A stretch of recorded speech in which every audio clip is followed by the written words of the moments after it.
चलिए जानते हैं उत्तर प्रदेश की 25 बड़ी खबरों को सबसे पहले। पर उससे पहले आप इस वीडियो को किस जिले से देख रहे हैं, कमेंट करके अवश्य बताएं।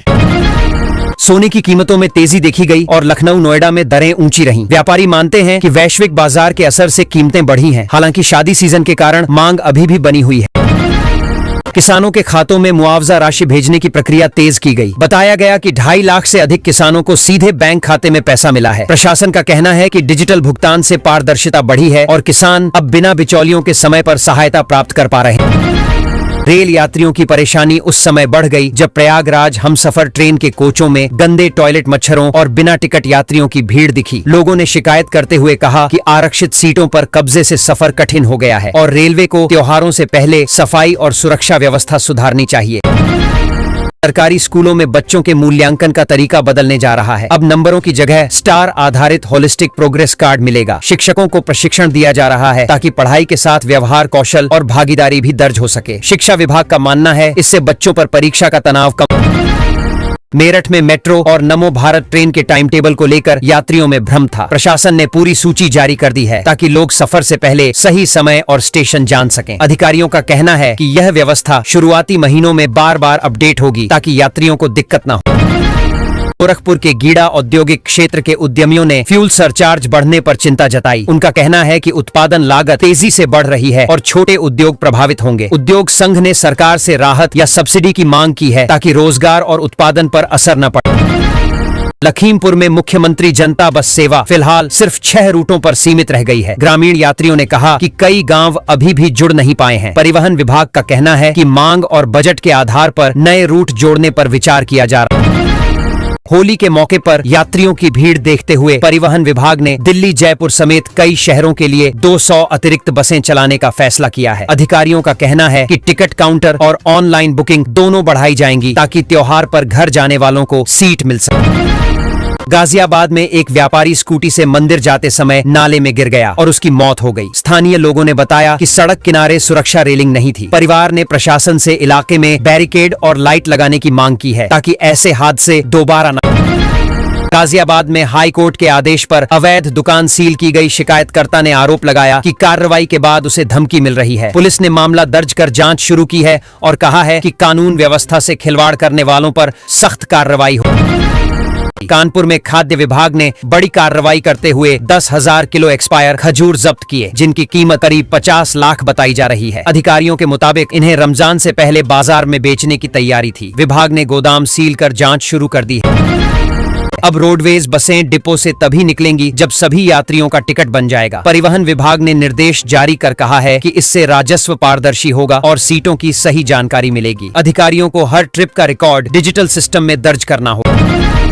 चंबल नदी क्षेत्र को एडवेंचर टूरिज्म के रूप में विकसित करने की योजना बनाई जा रही है। यहाँ गंगा डॉल्फिन, घड़ियाल और मगरमच्छ देखने के लिए बोट सफारी शुरू करने का प्रस्ताव है। पर्यटन विभाग का कहना है कि इससे स्थानीय रोजगार बढ़ेगा और पर्यावरण संरक्षण को भी बढ़ावा मिलेगा।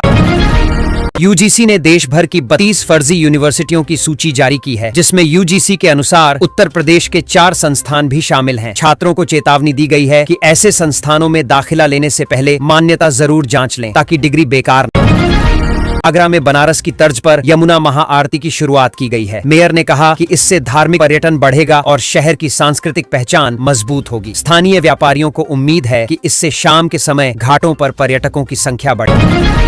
अयोध्या में सरयू नदी की धारा आंशिक रूप से बदलने का प्रस्ताव तैयार किया गया है। कार्यदायी संस्था ने प्रशासन से अनुमति मांगी है। अधिकारियों का कहना है कि इससे तट संरक्षण, घाट निर्माण और पर्यटन सुविधाओं में सुधार होगा, लेकिन पर्यावरणीय आकलन के बाद ही अंतिम फैसला लिया जाएगा। मेरठ में यात्रियों को मेट्रो और नमो भारत ट्रेन में अंतर समझाने के लिए सूचना अभियान शुरू हुआ है। स्टेशन पर पोस्टर, उद्घोषणा और हेल्प डेस्क लगाए गए हैं ताकि लोग सही प्लेटफॉर्म पर जाएं और टिकट प्रणाली समझ सकें।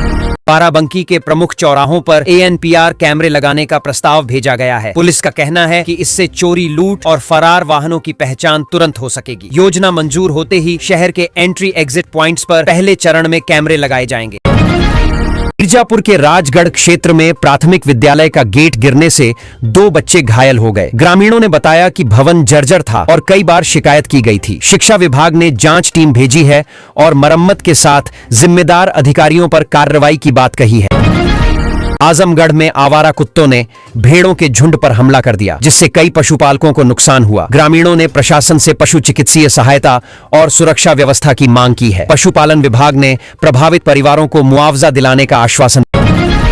जीएसटी नियमों में सख्ती के तहत अब फेरी वालों को भी पक्का बिल देना पड़ सकता है। विभाग का कहना है कि 50,000 से कम माल पर भी दस्तावेज जरूरी होंगे ताकि टैक्स चोरी रोकी जा सके और व्यापार प्रणाली पारदर्शी बने।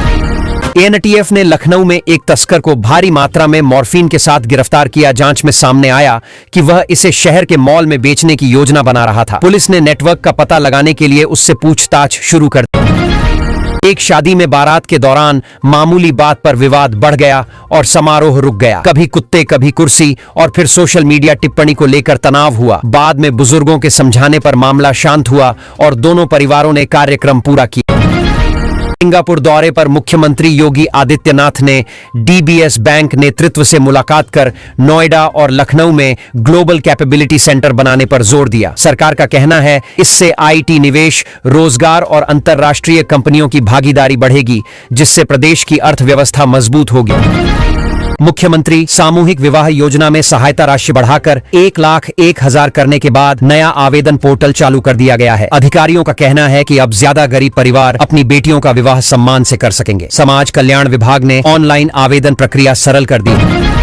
प्रधानमंत्री धन धान्य कृषि योजना का विस्तार यूपी के कई जिलों में किया जा रहा है। इसका मकसद किसानों को बेहतर बीज, तकनीक और बाजार तक पहुंच देना है। कृषि विभाग गांवों में शिविर लगाकर किसानों को योजना समझा रहा है ताकि उत्पादन बढ़े और खेती ज्यादा लाभकारी बन सके।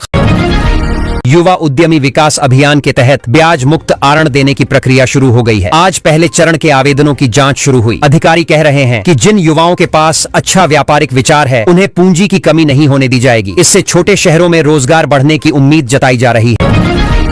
विधानसभा में बजट सत्र के दौरान आज सत्ता पक्ष और विपक्ष के बीच जोरदार बहस देखने को मिली। मुद्दे महंगाई, रोजगार और विकास योजनाओं के रहे। समाजवादी पार्टी के सदस्यों ने सरकार पर आंकड़ों का खेल खेलने का आरोप लगाया, जबकि सरकार ने अपने कामों को ऐतिहासिक बताते हुए विपक्ष को भ्रम फैलाने वाला बताया।